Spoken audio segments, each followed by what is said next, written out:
On September 27, 2015, Peng's son, a 22-year-old Chinese understudy concentrating on in Vancouver, Canada, was welcomed to a party commending a companion's infant. When he showed up at the house, his companion welcomed him energetically and proposed to show him around yet.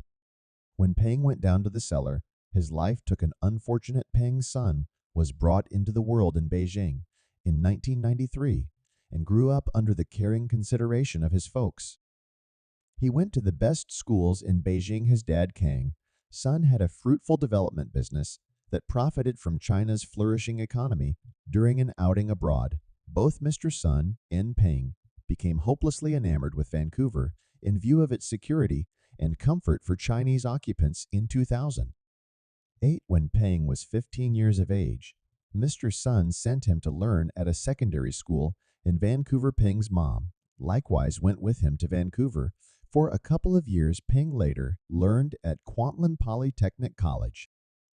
During Peng's mom's time in Vancouver, she frequently drove a white Bentley for her day-to-day tasks. When she got back to China, Peng began driving the vehicle himself. Peng told the truth and respectful in his dealings, dissimilar to a few other rich Chinese understudies concentrating on abroad. He could have done without to flaunt. Peng wanted to get back to Beijing after graduation in 2016 to work in his dad's organization and at last assume control over the privately owned company. In 2013, Peng and his sweetheart Yang Qing lived in an area in the city of Coquitlam in the Vancouver region. Not long after, another neighbor moved into a house simply a street or two away from Peng's. The neighbor was Tianyi Eddie Zhang, who was 21 at the time, a year more established than Peng. Both were from China and shared an enthusiasm for vehicles, so they immediately became companions. Eddie Zhang was brought into the world in Hinwen,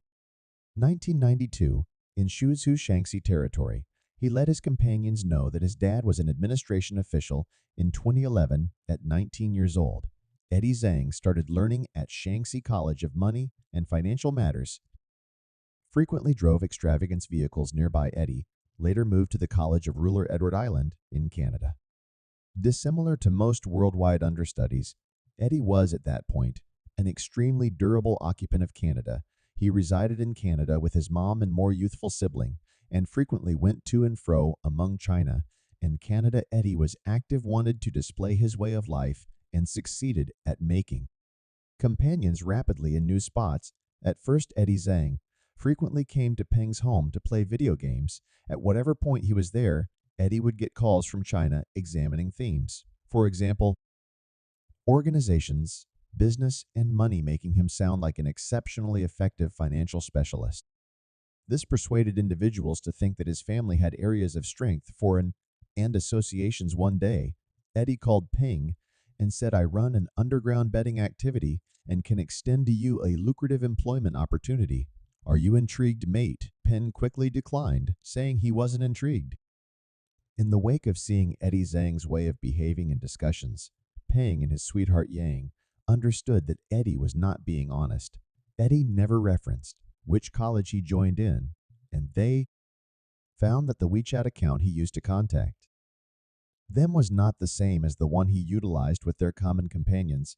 Peng later gained from his companions that Eddie had a propensity for lying and overstating. He had told his companions in China that he could assist them with legitimate systems to come to Canada and had taken cash from a few group, going from $6,000 to 10,000 Canadian dollars each.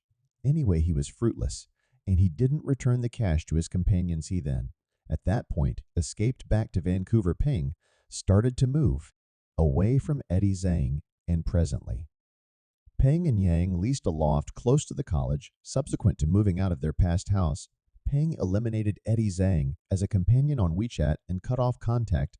In the mid-year of 2015, Peng had an unexpected experience with Eddie Zhang at a shopping center in Vancouver. Eddie Zhang referenced that he had, as of late, gotten hitched and started up a cordial discussion with Peng. He then requested that Peng add him as a WeChat companion again. After that, Eddie Zhang began requesting that Peng spend time with him habitually. Peng would have rather not met him. What's more, courteously declined the greeting a few times. Eddie Zhang realized that Peng would have rather not kept in contact yet. He kept on finding reasons to connect and welcome Peng. This went on until September 27, 2015, when Eddie Zhang reached Peng again, guaranteeing that he had recently had an infant and was going to have a festival party that he demanded Peng go to show his help. Feeling a little regretful after a few refusals, Peng concurred this time and furthermore purchased a present before Peng left. His better half felt wiped out. So he called Eddie Zhang and said he needed to remain at home to deal with Yang. Eddie Zhang responded emphatically and proposed to send a companion to get Peng, trusting he would in any case show up. He even referenced that every visitor would get a new cell phone at the party, feeling it would be discourteous to deny Peng, chosen to go alone around 6 p.m. on Sep.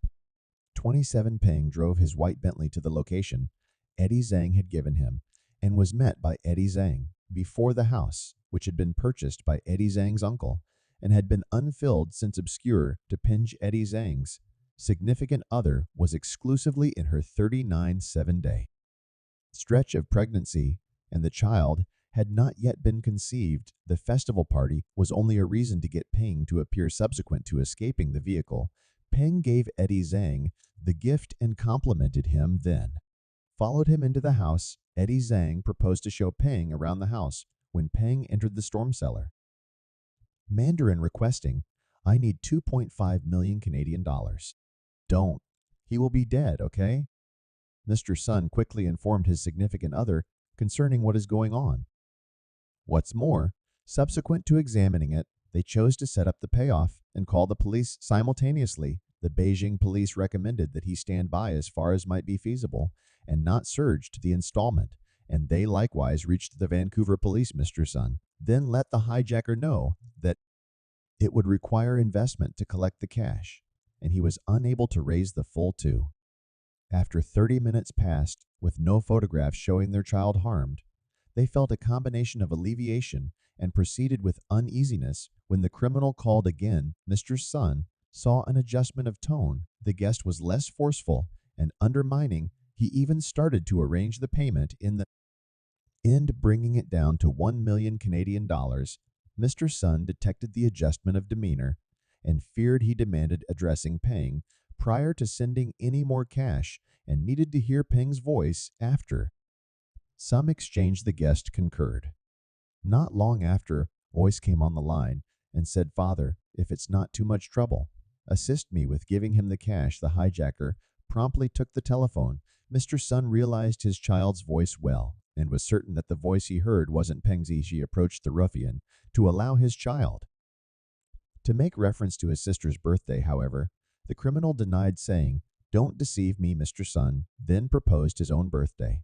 Yet the guest began discussing profound quality rather. In the end, the guest gave another financial balance and took steps to hurt Peng.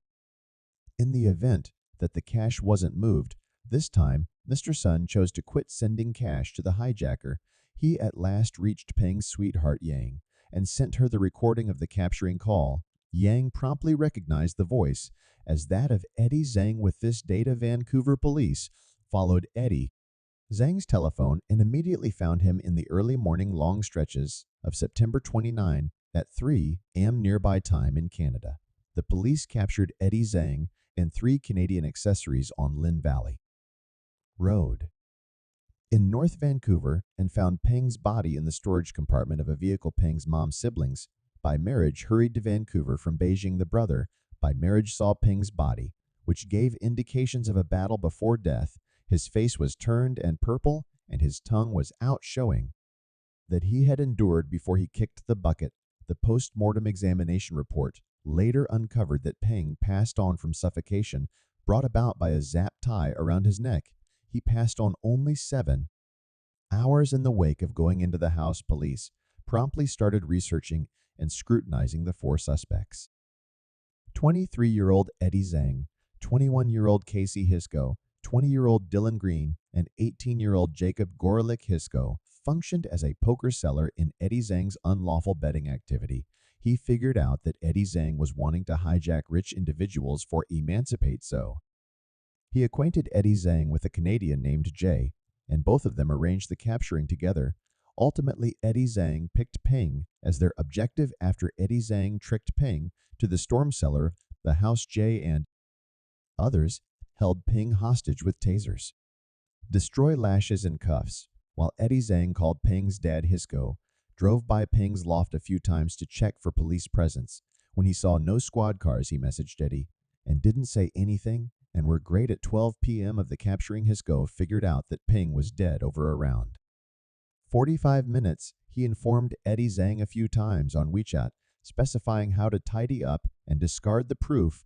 When police gained from Ping's sweetheart that Eddie Zhang was the criminal North Vancouver RCMP, gotten a crisis warrant to tune in on him the following morning.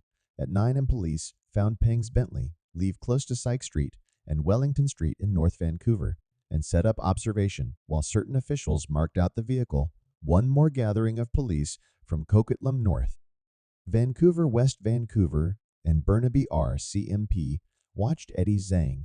Later, Eddie Zhang and Hisco messaged each other to make an arrangement to move Ping's body from the storage compartment of his Bentley to the storage compartment of a vehicle leased by Eddie Zhang, and afterward discard the body.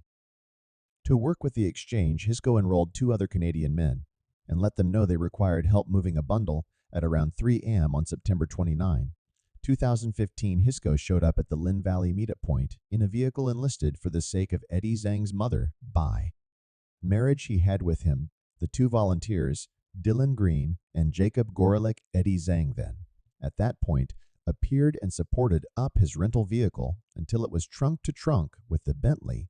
The trunks of the 2 vehicles were opened as they endeavored to put Ping's body in the rental vehicle. Subsequent to standing by over 10 hours, police amassed the scene and captured the 4 men. Ping was found enveloped by a canvas. He'd been stripped down to his clothing, his face enclosed by pipe tape, and his hands and feet bound. Eddie Zhang said he left the storm cellar for a couple of hours the evening of September 27. When he returned right off the bat, the 28th, he found that Ping had been tasered, oblivious by his accessories. He immediately kept an eye on Ping and understood that Ping was at that point dead. Eddie Zhang guaranteed that he didn't tie the zaplash around Ping's neck.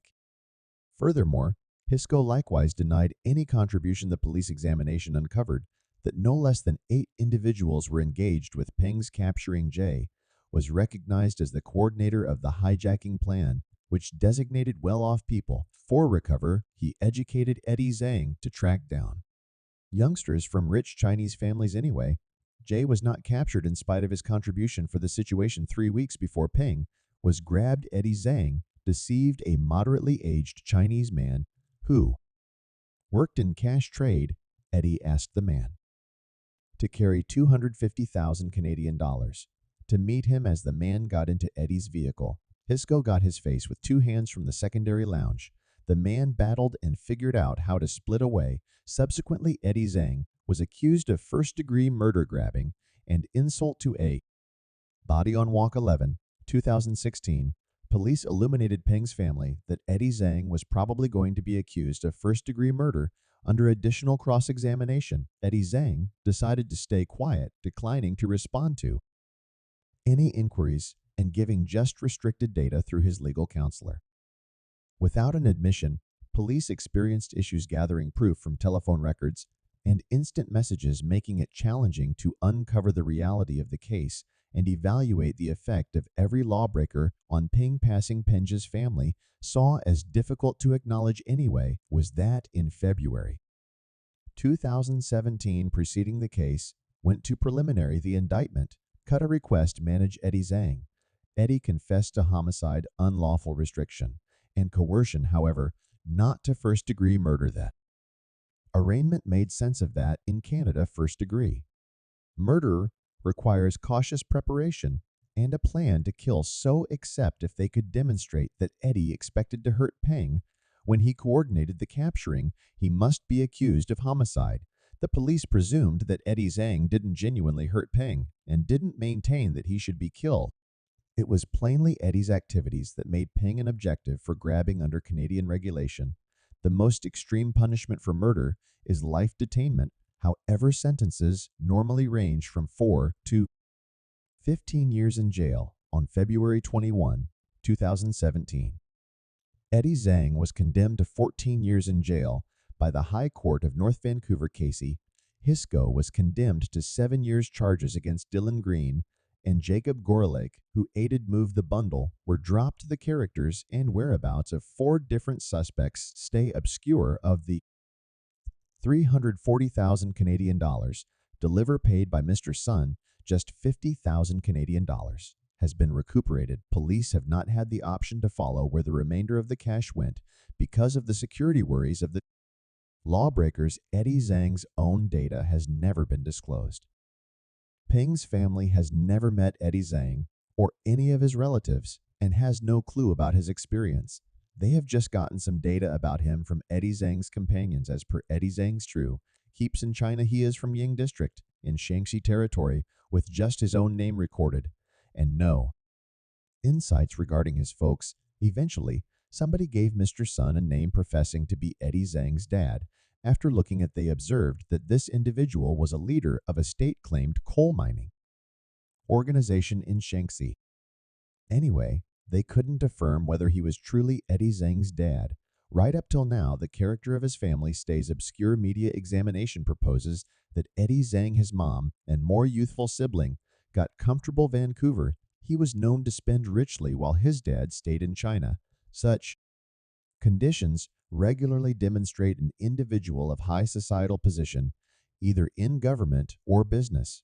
When Eddie Zhang was captured, his significant other was pregnant. She had posted on Weibo about the many gifts Eddie had given her, including extravagant things from brands. For example, Hermes Louis Vuitton and Cartier. The police visited her after the occurrence. However, she professed to not know anything about the case. Later, Chinese media reached her on Weibo, and she answered, "I'm not hitched to Eddie," saying prior to erasing all her data from web-based entertainment. Her youngster was conceived 14 days after Eddie Zhang's capture. The day leading up to when he was grabbed, Peng had a video call with his folks. It was the mid-harvest time celebration in China, and the family was energized for Peng to graduate and return home the following year to celebrate. Sadly, that fantasy could never work out as expected. Mr. Sun was profoundly disturbed and disappointed by the condemning of the crooks liable for his child's demise, particularly Eddie Zhang, who coordinated the grabbing that brought about the death toll. However, got just a long-term sentence without the chance for further appeal. He could be out at 37, and Casey Hisco could be out as of now. Subsequently, Mr. Sun, crushed by the tremendous sorrow and melancholy over the deficiency of his child, couldn't deal with his business appropriately and ultimately needed to go into chapter